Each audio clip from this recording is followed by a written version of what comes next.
Hello dear students, this is Professor Amar Bakudi. So today we are going to start with the second module for your hydrology and irrigation subject. Okay, so that is basically entitled hydrological losses. Okay, so this hydrological losses, whenever we say, we basically include three things. There are many other losses which are available, but the major thing will be your evaporation, evapotranspiration and infiltration. Okay, so in this particular module we are going to check out with respect to all the different hydrological losses that are going to be there. So to just brief you about what do you mean by that hydrological losses, so just imagine this. Already even in the previous introduction chapter I have explained this. If this is the earth surface or land, okay, and this is the cloud, okay, basically if the rainfall is occurring, right, so the rainfall is occurring, okay, so this is nothing but what your rainfall or what you call it as precipitation. Okay, so once it reaches the earth surface or the land, what will happen? Initially there will be some amount of water that will be absorbed by this soil only. Okay, so some amount of water will be absorbed by the soil. Okay, then the next thing will be what, few of the things will start, means if the rainfall is more, so basically what will happen, two things are going to happen. One thing is the water will start to infiltrate based on the porosity of that particular soil which is we are studying, or if the porosity of that soil is not that much, or else if the infiltration rate of this soil is less than the intensity of rainfall that is occurring, at that point of time you are going to get the runoff. Okay, so this is nothing but the runoff. Okay, so basically what we say, why we call it as losses, is because ultimately this entire particular syllabus is concentrating on this runoff. Okay, because the next chapter what we are going to have, that is with respect to the hydrographs.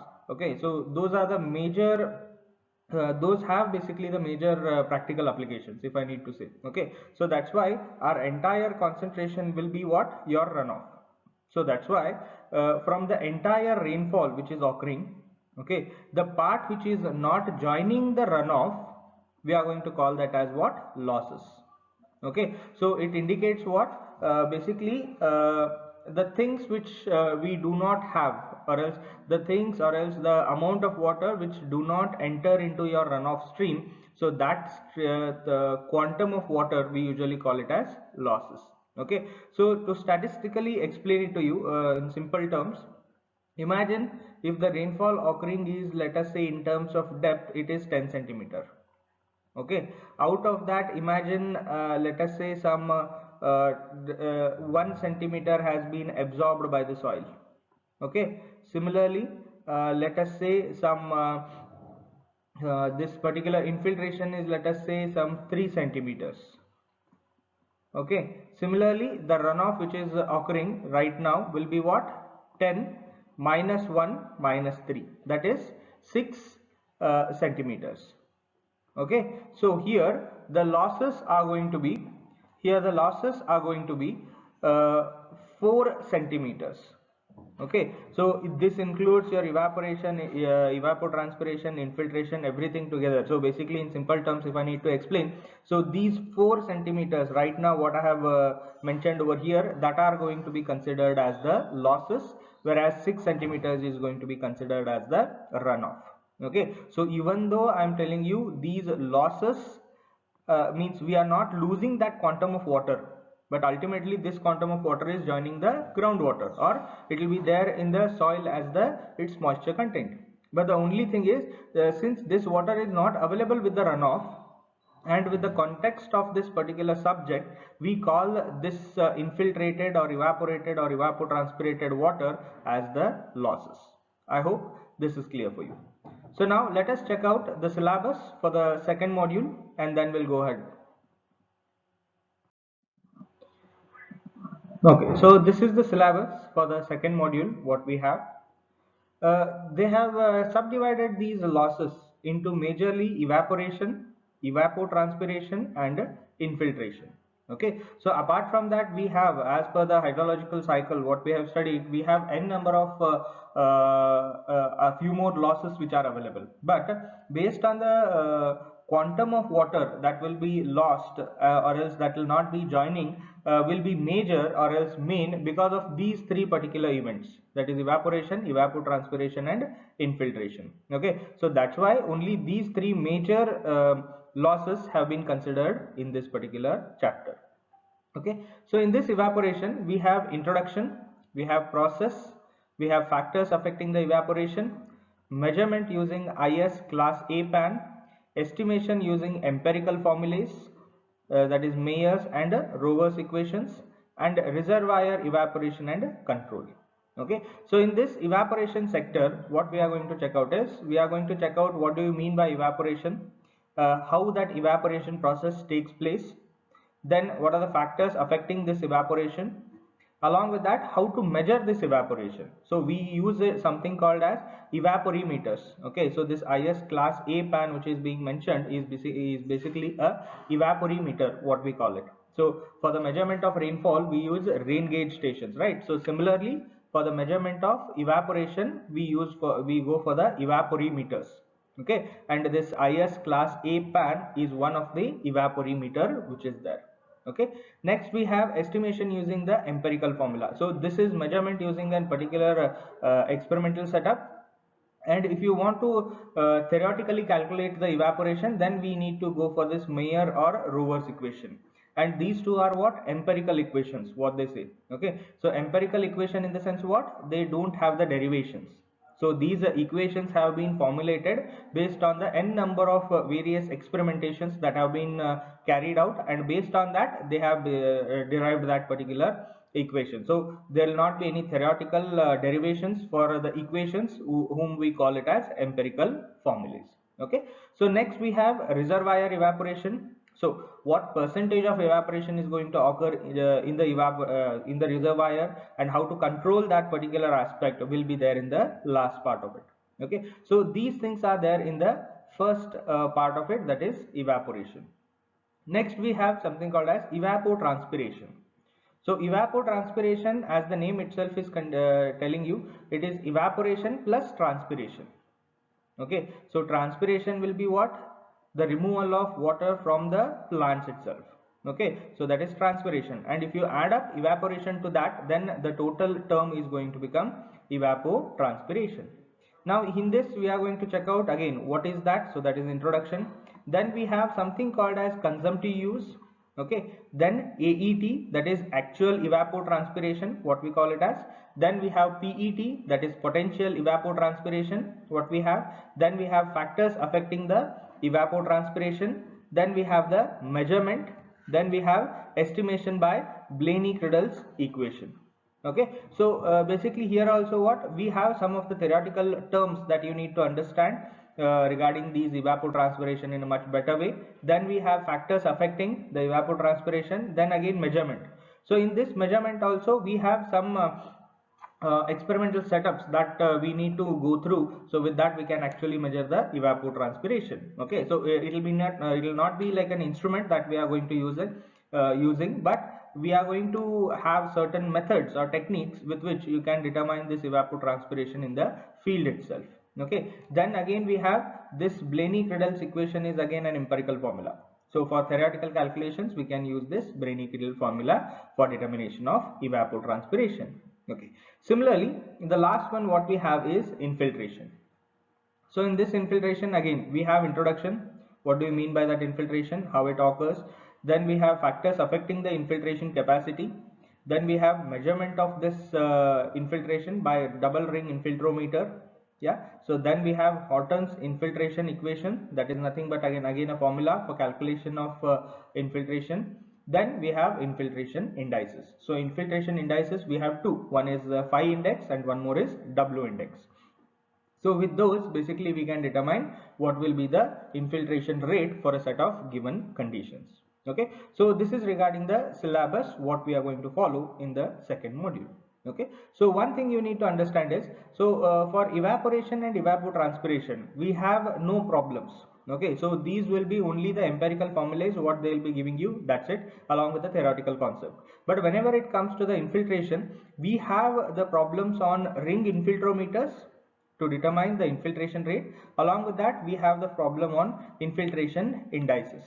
Okay, so the problems will be there only on this last part, whereas the first two parts will be the theoretical aspect. And if you check out these three bits of syllabus, you can check out for each of this. Basically they have given what, its introduction for all the things, then the factor affecting this particular process, all the three, then the measurement of these three, and next we have the empirical formulas for calculation of the three.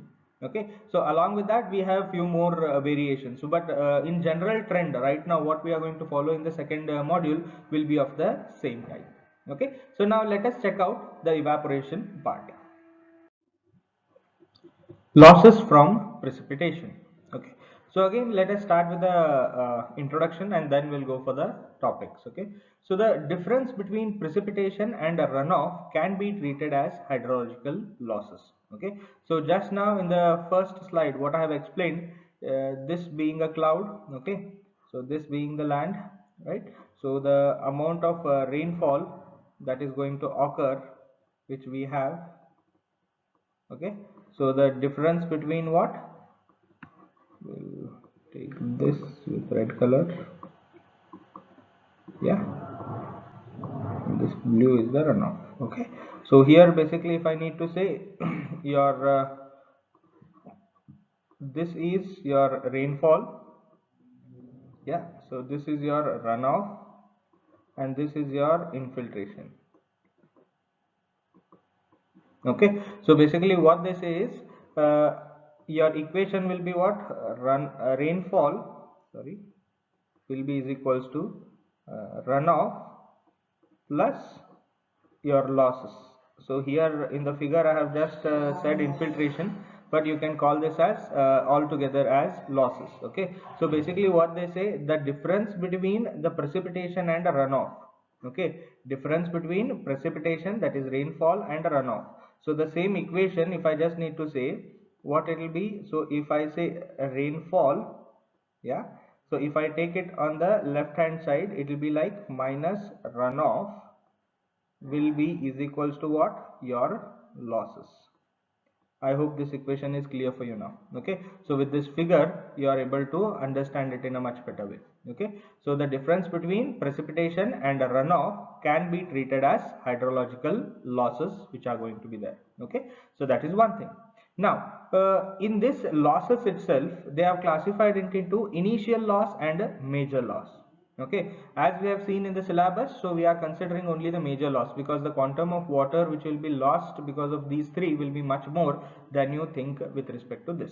Okay, so initial loss includes what, interception and depression storage. So what do you mean by this particular things? If I just need to show you with a bit of a thing, let us draw this. Interception in the sense what, already we have seen in the what I can say hydrological cycle. So if you have a building over here, okay, so what this building will do, so this building basically if the rainfall is directly falling on this particular building, what will happen, so some quantity of rainfall that has fallen on this particular building will be there itself stored on the terrace or on any of the curvature or any of the sunks which are there on that particular building. Okay, and as soon as the sun or else the sun comes out, this particular stored water will evaporate back into the atmosphere without reaching the earth surface. Okay, so it will never reach the earth surface over here, so it will directly what, it will go and it will evaporate back. Okay, so whenever we have such kind of a thing, so that is nothing but what, your interception loss. Okay, so here this interception loss may occur on any of the buildings or any of the natural rock which is there or any of the plant big trees which are there because the water has fallen on their leaves. Okay, and those leaves are withholding that particular water and they are not allowing that to fall through to the ground. So such kind of instances will all together make the interception loss. But this kind of loss, the quantum of water which will be lost because of this interception will be very minimum. So that's why it is taken in terms of initial loss. Now the second thing is depression storage. Okay, so this depression storage indicate what? You can imagine this as a depression, what I have drawn over here in the land.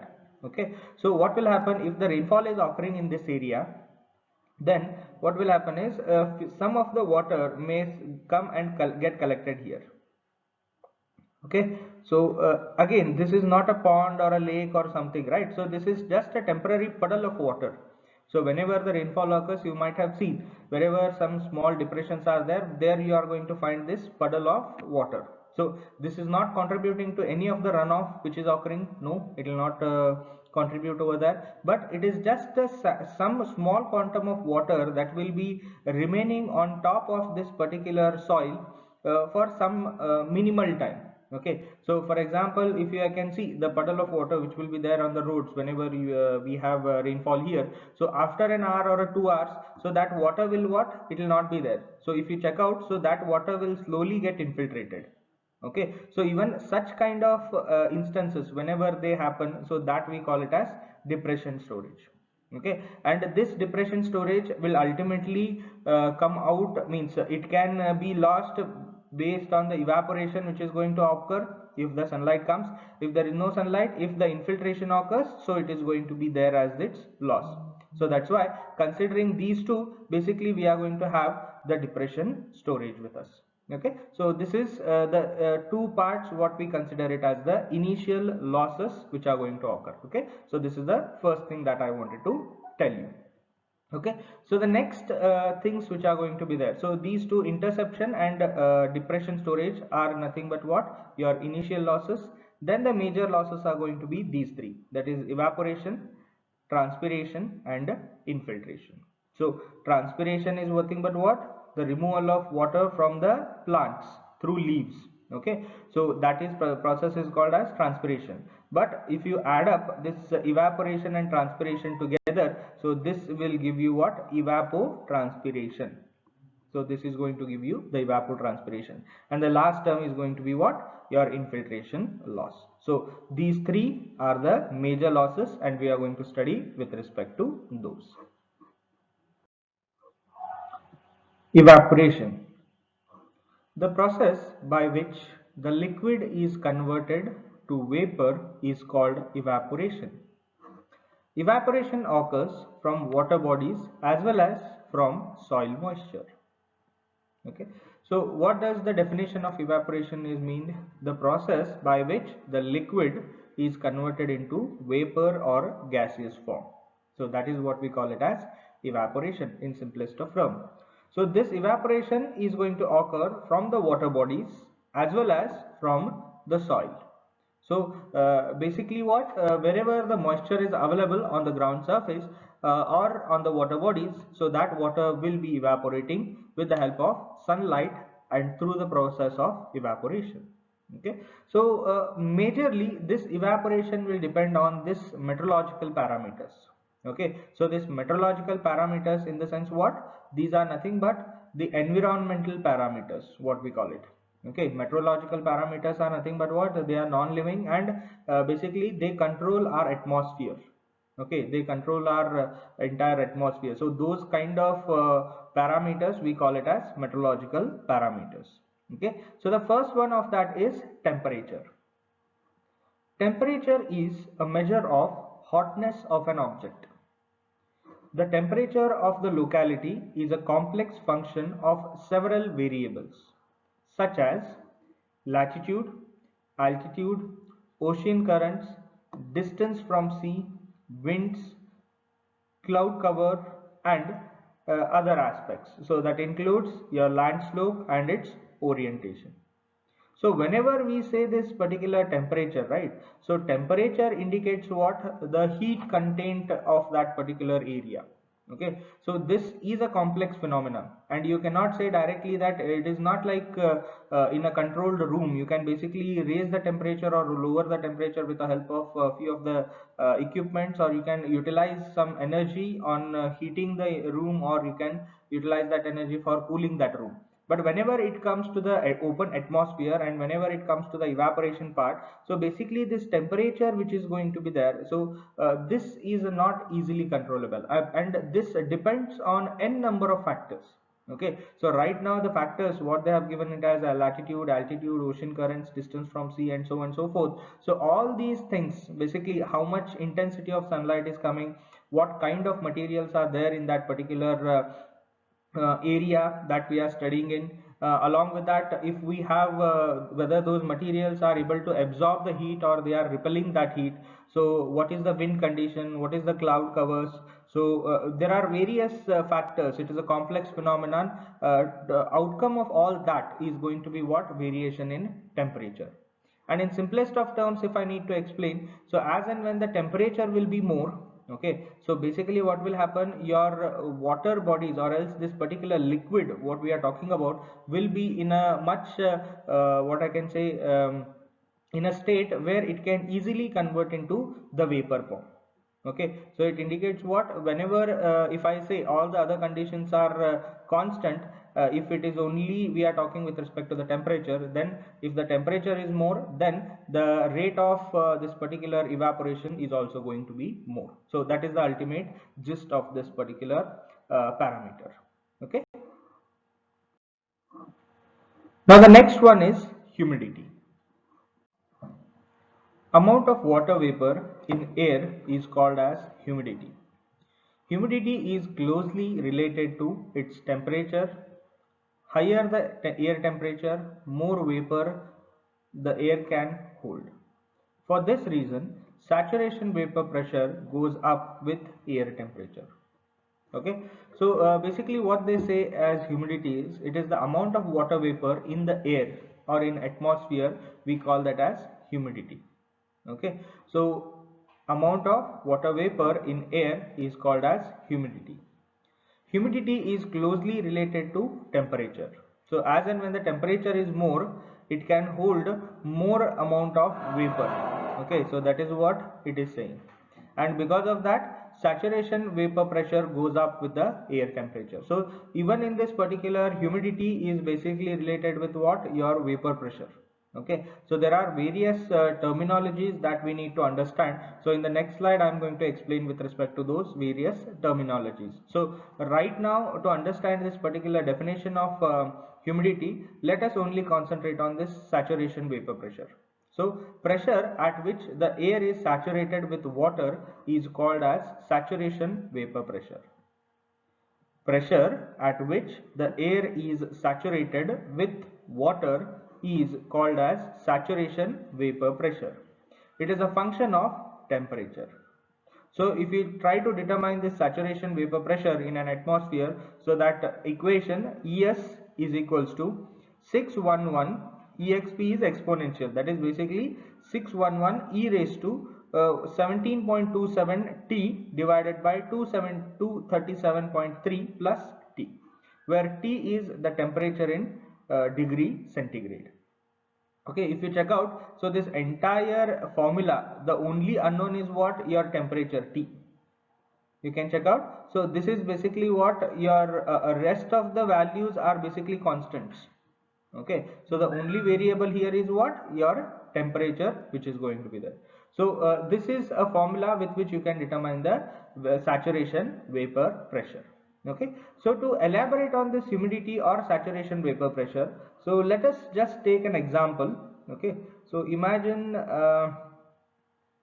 okay, I'll take this as a seashore, and imagine this is your sea, okay, or ocean, which is there. Okay, this is your sea or ocean or river, whatever you want to call it, you can call that. So this is particularly one, and this part is nothing but the seashore. Okay, so at this point of time, if I need to explain what will happen, because of the sunlight, okay, because of the daytime, okay, so the evaporation is bound to take place, and whenever I say evaporation is taking place in this particular area, okay, so evaporation will take place even in the water bodies as well as on the land surface. If there is any moisture in this soil, so even that is going to get evaporated. So here water is there, even from here the evaporation is going to take place. Okay, now here in this section, if I need to explain this, if the evaporation is occurring from the sea surface, what will happen? So this particular air will be completely filled up with the water vapor which is being evaporated. Okay, and similarly here, since whenever you go into the beach side, okay, so all that wind will always be towards the land side. Okay, so it will always be flowing towards the your particular land area. Okay, so that's why this vapor which is there in this particular zone will be moving towards the land. Okay, one thing. So whatever the vapor is over here, or whether the vapor which is on this top of water, okay, so for both of these, the presence of this water vapor in the atmosphere, you are going to call that as what? You are going to call that as the vapor pressure, or we are going to call that as humidity. Okay, so here we are not thinking, whenever I say humidity, what quantum of vapor is present over here, I am not bothering about that. So it is just the presence of vapor, moisture in the atmosphere, we call that as humidity. I hope it is clear for you. Okay, so one more example if I need to say, whenever you are in the coastal region, whenever you are in the beach side, okay, so you sweat more. Okay, whenever you compare it with the inland areas, right now, as if I need to say in Belgaum city, okay, so here we don't sweat as much as we do it in Goa or Bombay, right? So on the coastal regions, or Karwar, Mangalore. So the reason for that is what? Here in the land surface, if I just try to extend this till further, imagine this distance is, let us say, some 200 kilometers. Okay, so in around 200 kilometers inland, whenever I try to check out the moisture over here, so what will happen? The amount of moisture which is present in this particular inland area will be very less. The amount of moisture which is present in this inland area will be very less, because here we don't have a large water body with which the water is going to get evaporated and ultimately it is going to stay in the atmosphere. We don't have that condition. Okay, so that's why here we don't sweat, because whatever the sweating or else the ejection what our skin does, uh, yeah, as soon as it comes on the skin, what will happen? It immediately get evaporated, because air is not saturated with that particular moisture. So that's why it will get easily evaporated, and once that gets evaporated, you don't feel the sweating in your particular palms or hand or on the body. Okay, so that is one part of it. But whenever you are there in the coastal region, what will happen is, already we have sufficient amount of moisture in the atmosphere. So that's why if a person is standing here, that is in coastal region, okay, and if he is sweating, what will happen? From his body, whatever the water needs to get evaporated, right? So that evaporation will take more time, because already the air is saturated with what? Moisture. So there is for this skin ejection or a sweating to get evaporated, it will take more time. So that's why what will happen? It will get condensed on your body itself, because of the more presence of moisture in the atmosphere. So this itself we call it as sweating basically. Okay, our body ejects this particular water continuously. Okay, but where you are present, so that makes you sweat or no. Okay, whenever you are in the inland, the moisture is less in the atmosphere, that's why it gets easily evaporated and you don't feel that sweating.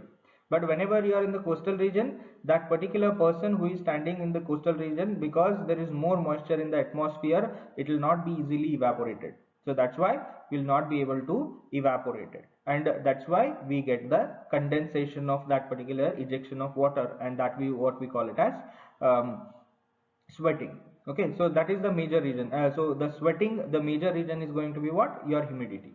So again, what do I call as humidity? Humidity is nothing but the presence of moisture in the atmosphere. I am calling that as a humidity part. Okay, that is first thing, that is with respect to humidity.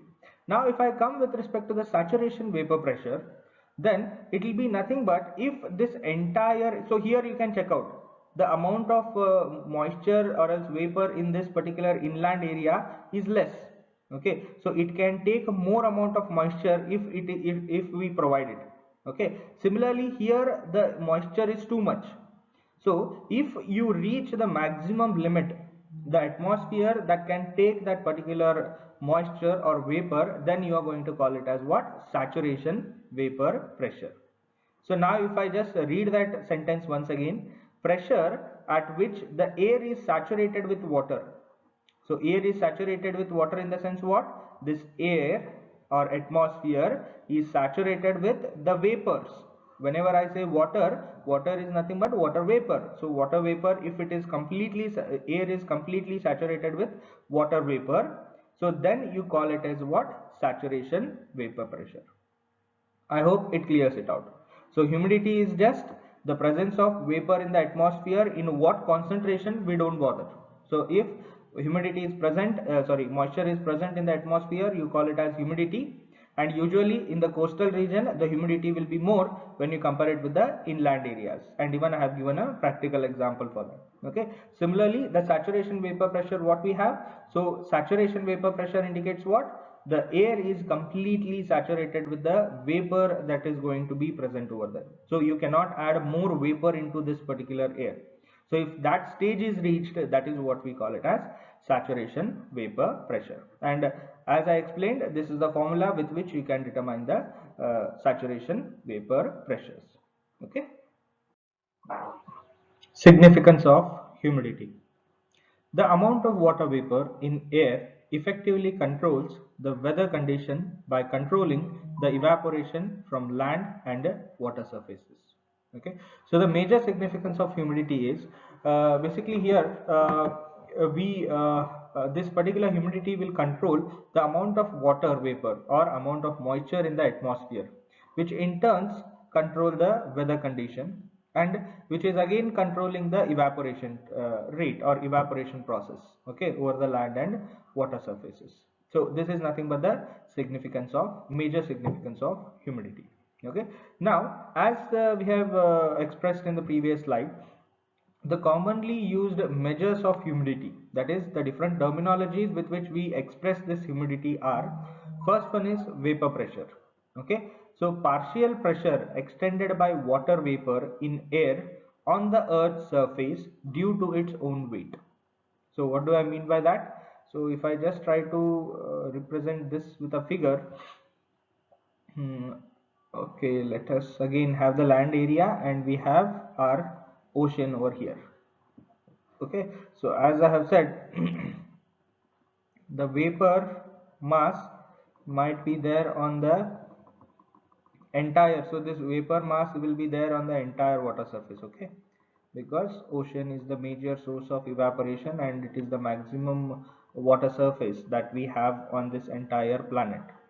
Okay, so now having that in mind, if I just try to show you this. Okay, so here vapor pressure is nothing but what? It is the amount of pressure this moisture is putting on the earth's surface, because the moisture has its own weight. Okay, so moisture has its own weight. So whenever this moisture is available in the atmosphere, okay, and these moisture entire thing, if I consider it as one bulk, okay, and if that particular entire moisture is basically putting its weight downwards, if it is putting its mass in the downward direction and it is putting its entire weight on that earth surface, then that is what we call it as vapor pressure. So here you check out partial pressure.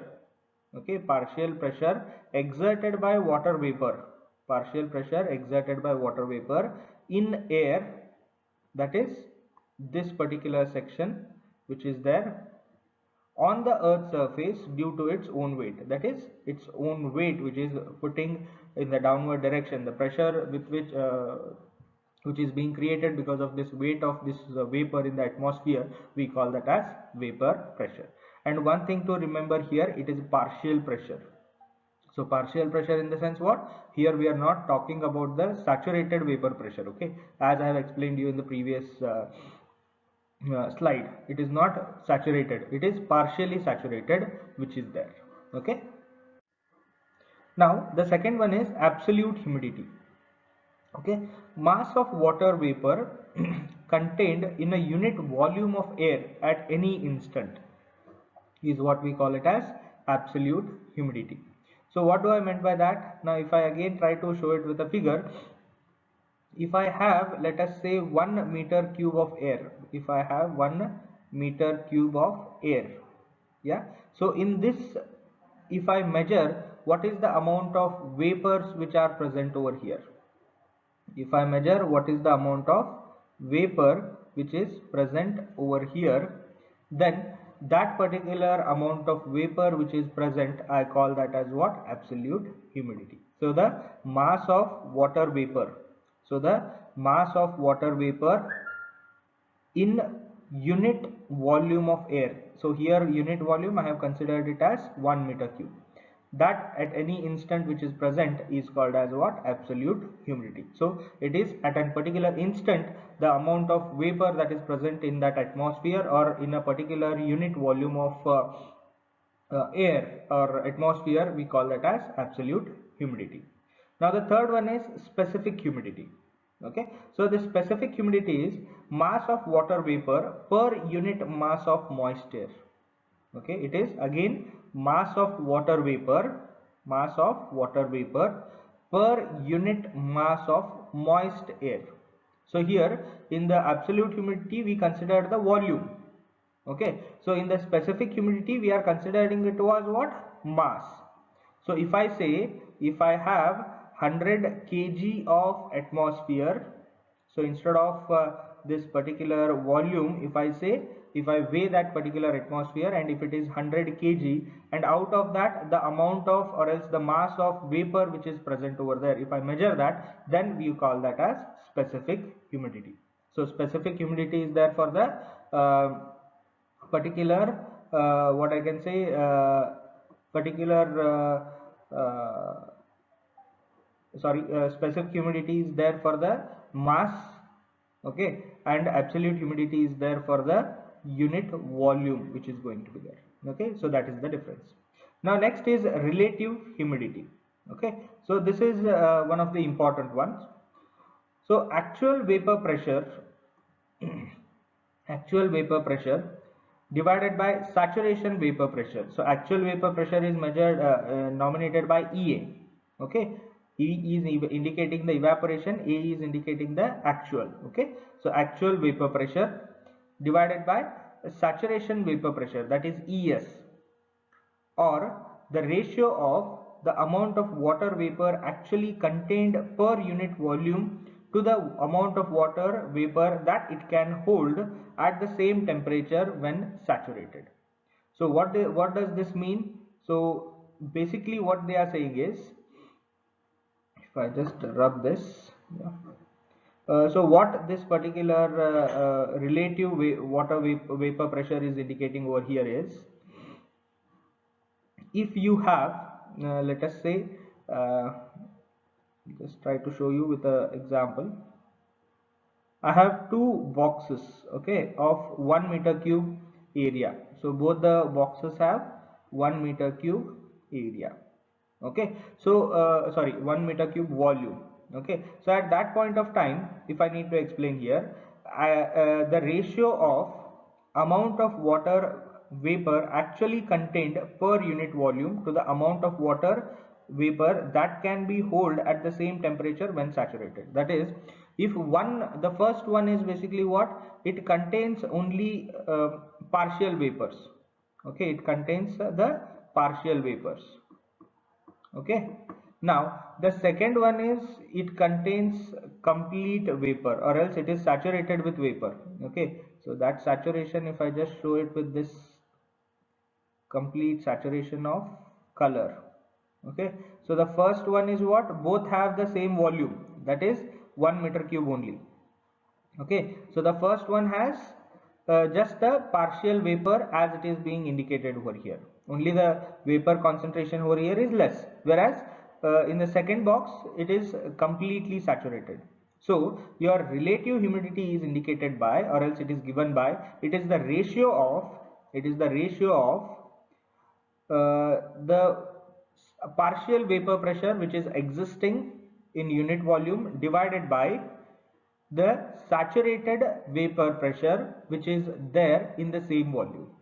Okay, or else the mass of this partially saturated air of unit volume divided by mass of the completely saturated volume which is going to be there. Okay, so this ratio itself is indicated by what? Relative humidity. So here you can check out, it is actual vapor pressure divided by the saturation vapor pressure. So that is what is being shown in this particular example over here. So that is what we call it as relative humidity. Now similarly the last one is mixing ratio. Okay, so here the mass of water vapor per unit mass of perfectly dry air in a humid mixture. So what do you mean by that? Mass of water vapor per unit mass of perfectly dry air in the humid mixture. So that is nothing but what? It is a mixing ratio. So here again I'll repeat, it is the mass of water vapor. It is the mass of water vapor per unit mass. Again it is a per unit mass of perfectly dried air in a humid mixture. Okay, so here what? It is in a particular dry atmosphere, completely dry atmosphere which is there. So in that the amount of mass of water vapor per unit mass. So basically what? It is the amount of moisture which is present with respect to the amount of dryness which is there in the atmosphere. So that is being given by what? Mixing ratio. Okay, so these are basically what the 5 terms that we use to express the variations or various aspects of humidity.